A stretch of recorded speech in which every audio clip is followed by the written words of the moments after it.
औरत की तारीफ मत करो, बस एक काम करो, उसका एहसास करो। वो कभी बेवफाई नहीं करेगी, उसकी इज्जत करो। एहसास और इज्जत एक ऐसी चीज है जिसमें गैरों का दुख भी आपको अपना लगने लगता है। औरत को खुदा ने तीसरी आंख भी दी है, जिससे वो मर्द के उस अंदाज को पहचानती है जिस अंदाज से मर्द उसे देखता है। जिनके हिस्से में रात आई है, उसके हिस्से में चांद भी होगा।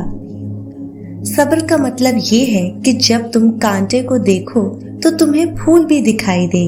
बेसब्री का मतलब कम नजर होना है। खुदा के चाहने वालों का सब्र कभी खत्म नहीं होता, क्योंकि वो जानते हैं कि चांद के मुकम्मल होने के लिए वक्त दरकार होता है। तुम कायनात की हर शय और हर शख्स में खुदा की निशानियां देख सकते हो, क्योंकि खुदा सिर्फ मस्जिद तक महदूद नहीं है। सालों के ताल्लुक हो, गजब की मोहब्बत हो या बला का इश्क, जब लोगों के लिए आप बेकार हो जाएं, वो ला ताल्लुकी जाहिर करने में एक लम्हा भी नहीं लगाते। गरीबी इंसान पर 4 चीजों की वजह से आती है: सुस्ती, ऐशो आराम, लापरवाही और ज्यादा सख्तियां बर्दाश्त करने की कमी। पहले शौहर से झगड़ा करने वाली बीवी रात को शौहर की वापसी तक झगड़ा भूल चुकी होती थी। फिर हमने तरक्की कर ली और छोटे छोटे झगड़ों की खबरें व्हाट्सएप ग्रुपों में शेयर होने लगी और झगड़े तूल पकड़ते गए। पहले ईद और दीगर त्योहार माँ बाप और खानदान में गुजरते थे। फिर हमने तरक्की कर ली और ईद त्योहार दोस्तों बाजारों में गुजारने लगे। पहले शादी ब्याह के मामलात खानदान के बड़े तय करते थे। फिर हमने तरक्की कर ली और पसंद की शादी के लिए घर से भागने लगे। पहले घर में भी पर्दा करना सिखाया जाता था। फिर हमने तरक्की कर ली और सब कजन्स हो गए। पहले पर्दे के लिए चादरें और बुर्के होते थे। फिर हमने तरक्की कर ली और पर्दा नजरों में आ गया। पहले बुजुर्ग घर की रौनक होते थे। फिर हमने तरक्की कर ली और वो बोझ बन गए। पहले शाम होते ही अब्बू के आने का इंतजार होता था। फिर हमने तरक्की कर ली और अब्बू डैड बन गए और जनरेशन गैप के नाम पे ये रिश्ता ही डेड हो गया। पहले तालीम हासिल की जाती थी जो अमूमन नजर आती थी। फिर हमने तरक्की कर ली और डिग्रियां लेने लगे, पर तालीम कहीं गुम हो गई। पहले फुप्पो के आने पे बेहतरीन बिस्तर, बेहतरीन बर्तन निकाले जाते थे। बताया जाता था ये अब्बू की बहन है तो ये घर उनका भी है। फिर हमने तरक्की कर ली और पता चला फुप्पो फसाद और फितना है। पहले शादी से पहले मंगेतर से मिलना गलत था। फिर हमने तरक्की कर ली और अंडरस्टैंडिंग के लिए बात होने लगी। पहले माँ की नजरें बता देती थी कि गलती कर रहे हैं और सजा मिलेगी। फिर हमने तरक्की कर ली और माँ मॉम बन गई। इतनी मोम हो गई कि अच्छे बुरे का फर्क बताने के लिए सख्ती करना भूल गई। किसी भी रिश्ते की मजबूती का पता तब चलता है जब हर तरह के हालात को सहा जाए, एक दूसरे को समझा जाए, एक दूसरे की बात को बर्दाश्त किया जाए और एक दूसरे को वैसी ही अहमियत दी जाए जैसे खुशी से बात करते वक्त दी जाती है। यही बातें बताती हैं कि आपके दरमियान रिश्ता है या सिर्फ राब्ता। शुरू में मुर्दा शख्स को ये एहसास नहीं होता कि वो मर गया है। वो खुद को मौत का ख्वाब देखता हुआ महसूस करता है। वो खुद को रोता, नहाता, गिराह लगाता और कब्र पर उतरता हुआ देखता है। वो हमेशा ख्वाब देखने का तासुर रखता है। जब वो जमीन पर ढेर हो जाता है फिर वो चीखता है, लेकिन कोई उसकी चीख नहीं सुनता। जब हर कोई मुंतशिर हो जाता है और जमीन के अंदर तन्हा रह जाता है, अल्लाह उसकी रूह को बहाल करता है।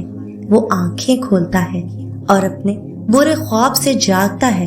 पहले तो वो खुश और शुक्रगुजार होता है कि जिससे वो गुजर रहा था वो सिर्फ एक डरावना ख्वाब था, और अब वो अपनी नींद से बेदार है। फिर वो अपने जिस्म को छूने लगता है जो कपड़े में लिपटा हुआ है। खुद से हैरत से सवाल करता है, मेरी कमीज कहाँ है? मैं कहाँ हूँ? ये जगह कहाँ है? हर तरफ अंधेरा ही अंधेरा क्यों है? मैं यहाँ क्या कर रहा हूँ? پھر اسے احساس ہونے لگتا ہے کہ وہ زیر زمین ہے اور جو کچھ وہ محسوس کر رہا ہے وہ خواب نہیں ہے. اسے احساس ہوتا ہے کہ وہ واقعی مر گیا ہے.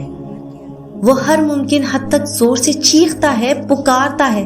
اس کے رشتہ دار جو اس کے مطابق اسے بچا سکتے تھے اسے کوئی جواب نہیں دیتا. وہ پھر یاد کرتا ہے کہ اس وقت اللہ ہی واحد امید ہے. سبحان اللہ. وہ اس کے لیے روتا ہے اور اسے معافی مانگتے ہوئے اس سے التجا کرتا ہے، یا اللہ مجھے معاف کر دے یا اللہ. وہ ایک ناقابل یقین خوف سے چیختا ہے جو اس نے اپنی زندگی کے دوران پہلے کبھی محسوس نہیں کیا تھا. اگر وہ ایک اچھا انسان ہے تو مسکراتے ہوئے چہرے والے 2 فرشتے اسے تسلی دینے کے لیے بیٹھ جائیں گے، پھر اس کی بہترین خدمت کریں گے. اگر وہ برا شخص ہے تو 2 فرشتے اس کے خوف کو اور بڑھا دیں گے اور اس کے بدصورت کاموں کے مطابق اسے اذیت دیں گے. اے اللہ پاک، میرے اور میرے ماں باپ اور میرے خاندان والوں اور دوستوں کے گناہ معاف فرما اور ہمیں ایمان پر موت نصیب فرما. آمین. میں نہیں مانتی کوئی عورت کسی مرد سے نکاح کی خواہش کے بنا محبت کر سکتی ہے. اگر کوئی عورت آپ سے کہہ رہی ہے کہ آپ اس کو اچھے لگتے ہیں یا وہ آپ کو پسند کرنے لگی ہے تو سمجھ لیں اس کے دل میں آپ سے نکاح کی خواہش پیدا ہو گئی ہے، بشرطے کہ وہ حقیقت میں آپ کو دل سے پسند کرنے لگی ہو.